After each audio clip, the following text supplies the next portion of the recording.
Last year, taxpayers here in East Providence found themselves digging deeper to pay their tax bills. But how much deeper? Well, this week, one new councilman says that the previous council hid the true amount of the tax increase from its residents and had to go to the state for permission to do it. As it put the 2011 budget together a year ago, the East Providence City Council faced the same dilemma many communities confronted: how to make up for a huge loss in state aid and car tax reimbursement eliminated by the General Assembly. We were cut millions and millions of dollars over the last 2 years, and we refused to raise taxes above the 3.5% tax cap. That was the mantra of Joseph Larissa, who headed the city council at the time.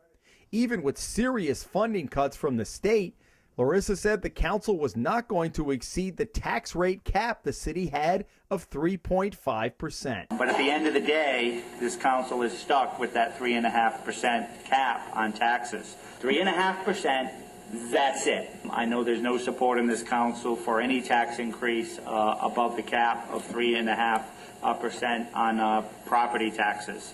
3.5%, if he does go that high, we believe is the maximum in the worst times. And that was true for residential property taxes, from Riverside to Rumford to Kent Heights. But that's not the only tax burden for those in East Providence. The city also collects tangible property taxes from businesses and taxes on all vehicles registered in the city. Those three sources make up what's called the tax levy, the total amount the city collects in taxes every year. A huge loss in state aid and car tax reimbursement meant that for 2011, the city had to come up with $95.5 million from its taxpayers, who the previous year had kicked in $87.8 million. That translated to an 8.7% increase, nearly double the tax levy cap allowed by state law. We're asking you to pay us 8.71% more in taxes, but we're telling you it's only a 3.5% increase. William Connolly defeated Larissa in last year's election. He said Larissa and the former council, all of whom lost or didn't run again, were not being honest with the taxpayers about the increase in the city's tax levy, keeping the focus on the 3.5% increase in the tax rate. The bottom line is that people were told repeatedly at public hearings, at campaign forums, they were told repeatedly that their taxes are going up 3.5%, when the truth was they were up over 8%. And when the tax bills came out, they saw it. I don't think it makes a lot of difference to a taxpayer which category they're paying the taxes on. They're paying more in taxes. Right. I heard you talk a lot about the cap. Yes. But it's the levy that went up 8.7%. The amount of taxes that East Providence raised from one year to the next was more than 8%. Well, you know that, right? let's talk about that. The levy is the total amount of money raised. Correct. Now, the half-truths that you hear spouted from my adversary is that we therefore raised taxes and took all this money and we're spending and we didn't do all we could to cut. Well, wait a second. When you use how much money we got, the big chunk of that was not a tax increase. It was the General Assembly taking away all of our car tax aid. There's no disagreement on that. The issue is disclosure and being transparent with the people at the meetings. Because what I heard from you in the meetings that I listened to was 3.5, 3.5, 3.5.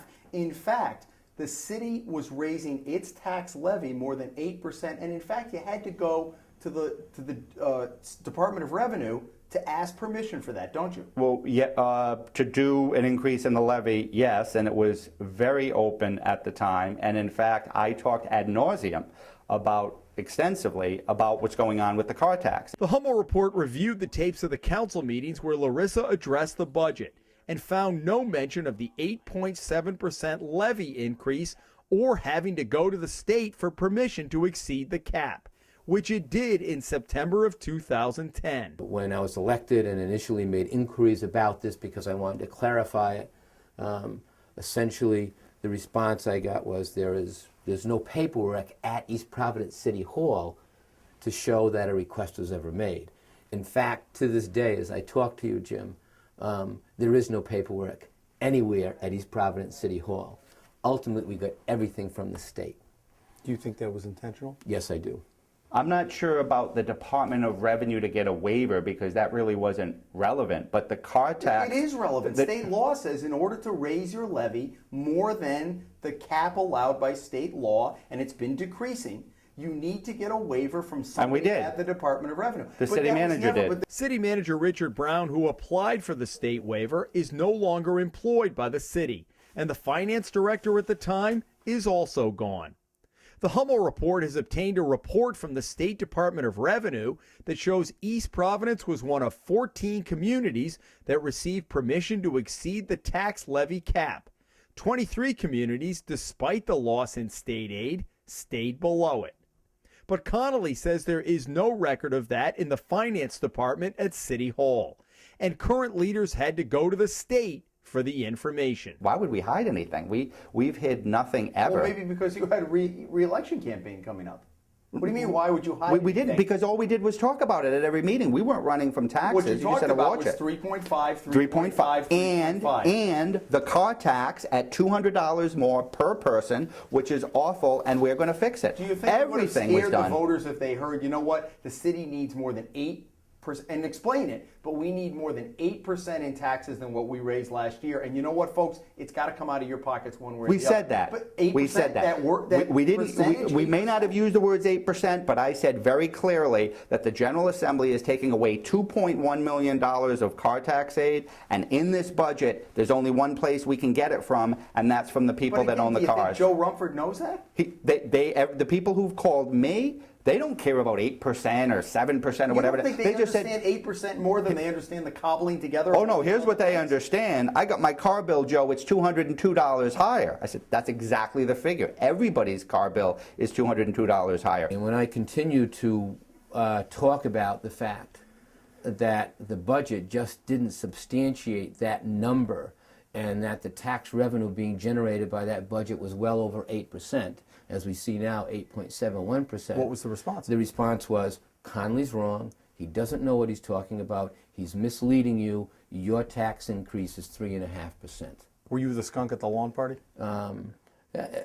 Every time, because despite the fact that you're saying this, you have the city leaders, the council, the mayor, the city manager all saying, well, no, his figures are wrong, his calculations are wrong. The misrepresentations and lack of disclosure to the taxpayers is the real insidious thing here. It's the frustrating thing for you. Nothing can be done about this. No, it's done. No rewinding the clock. It's done. But you believe everybody should know who's watching Right. this. This is why your tax bill is what it is. Exactly. So unless the city gets an infusion of state aid, an unlikely possibility, the 8.7% increase is now built into everyone's tax bill going forward. Add to that the tax increase the current city council will vote on when next year's budget comes up for its approval later this month.